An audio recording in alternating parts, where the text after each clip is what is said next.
So today we have a bunch of Ahsoka news, and we're going to start with something coming up on the 17th of August, given the lack of press due to the strikes. On the 17th, in San Francisco, in Los Angeles, and in New York, there are going to be fan screenings and press screenings for the series. On the same day at the same time, the embargo drops, so we're going to see our first reviews all over social media on the 17th. And that's going to give us some meaningful first impressions and just have our fingers on the pulse of what early reviewers thought. I am very curious about this, it's quite exhilarating. So that's on the 17th, and then 6 days later, the show drops on August 23rd, the 2-episode premiere. Now yesterday we got some character posters. We have a new one with Sabine, flaunting Ezra's lightsaber. There are so many characters with lightsabers in this show, so for fans who are saying Star Wars doesn't have enough lightsabers anymore, well, we're about to get a ton of them.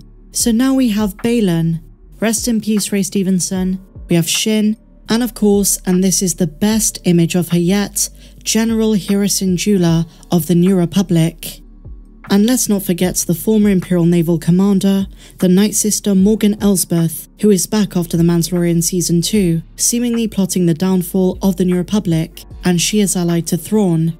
The backdrops of these character posters looks to be the star map on Corvus, but also resembles the World Between Worlds and the Lothal Temple ceiling. It's just the style of the original logo as well. Now I've noticed something interesting with Shin. The official Star Wars social media accounts on twitter.com, on YouTube, they posted some factoids to accompany each of these, and a lot of them were obvious. When it came to Baylan, he's preparing for a war, he's got the armor of a knight. When it came to Sabine, they say she's looking for her friend Ezra. When it came to Morgan Elsbeth, they talked about the fact she's part of Thrawn's fan club, and she has a mysterious past. But with Shin Hati, a character I'm fascinated by, they say she has unblinking eyes. Now this could just be to denote concentration, she's very focused on her opponent in this fight, and I went back and rewatched the trailers and it turns out she does blink, though when she's in fight mode she doesn't. Now I don't want to go too far with speculation and sound conspiratorial, but what if they're hinting at something else? What if they're suggesting a theory I put forward before, that she might be some sort of changeling? She might have been granted shapeshifting abilities by Morgan Elsbeth, who is a Night Sister who can use magic. What if Shin's default state was human and she passes as human just fine, but there is something more to her true identity? They also say she has a mysterious past, that she is Baylan's mysterious apprentice. And remember, Baylan and Shin were named after wolves from Nordic mythology. Maybe Morgan Elsbeth granted them the ability to turn into loth wolves, to access a portal to the world between worlds, or the new beyond. Or maybe it's simpler than that.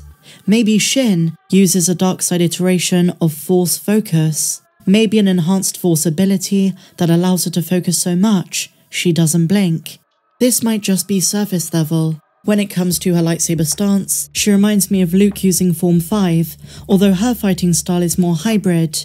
And visually she's reminiscent of Palpatine in Episode 3 before he fights the Jedi Masters, accusing them of treason. But with so much of this, they're not going to reveal anything until August the 23rd, and I have seen a separate theory going around about Baylan and Shin, that Ahsoka might rehabilitate them in the Force, and turn them back to the light side, send them to Luke, who might help them, and maybe they will become mentors of his new academy. Just a theory.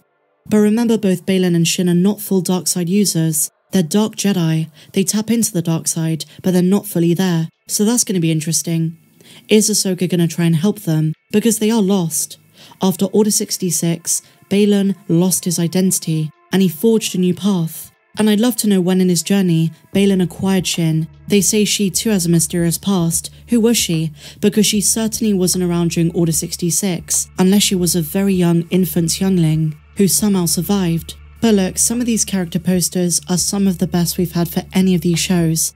I've mentioned this before, but I really do think this could be the show Star Wars fans have been waiting for. We say it so often with all of the upcoming shows, but there's a different feeling in the fandom with this one. The trailers just look so much more convincing. There is a genuine story there that needs telling, that from the looks of things, despite it being a Star Wars Rebels sequel, does not seem to rely on fan service. That just seems deliberate as the next chapter of this character's story, and I'm just dying to get inside of it to learn what's going on. And the main villain hasn't had more than a couple of frames in the trailers, and yet we're learning about him more through his commands, through his bidding, represented in these other characters, Marok, Morgan Elsbeth, Baylan, Shin, and who knows who else.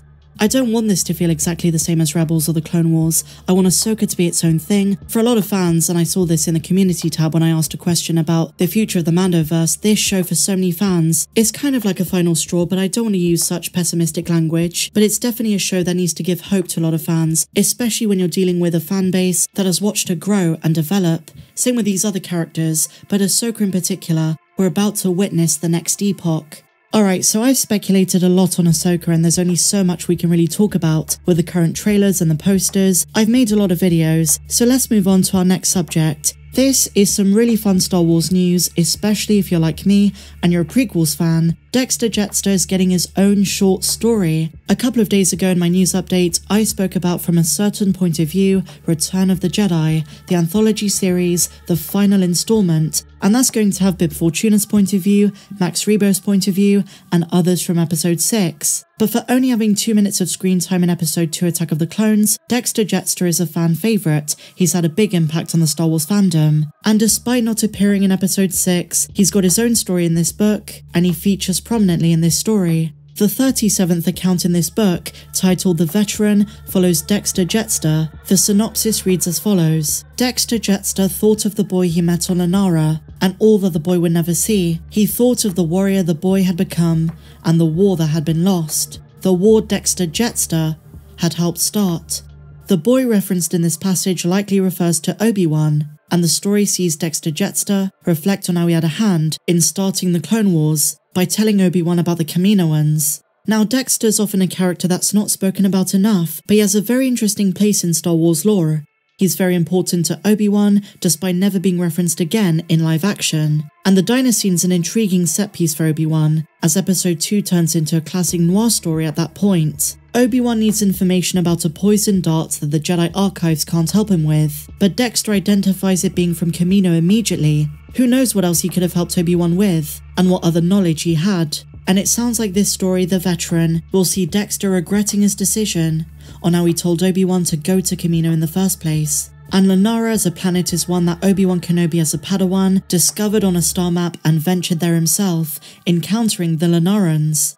So years later, Dexter is still reflecting on what happened. So including Dexter's story in Return of the Jedi seems to indicate he survived the entirety of George Lucas's saga, episodes 1 to 6. And now that the Death Star's been destroyed, he's reflecting on events that led to that point. It's bittersweet. The Empire lost, Palpatine was killed, the Empire is gone for the time being, before the Remnant starts again. But I think it's time that Dexter got a bit more love. I can't wait to read this book. But share your thoughts on this and everything we spoke about in the comments down below. If you enjoyed this video, guys, please be sure to give me a big fat thumbs up, subscribe if you're new, and I'll see you in the next one. May the Force be with you, always.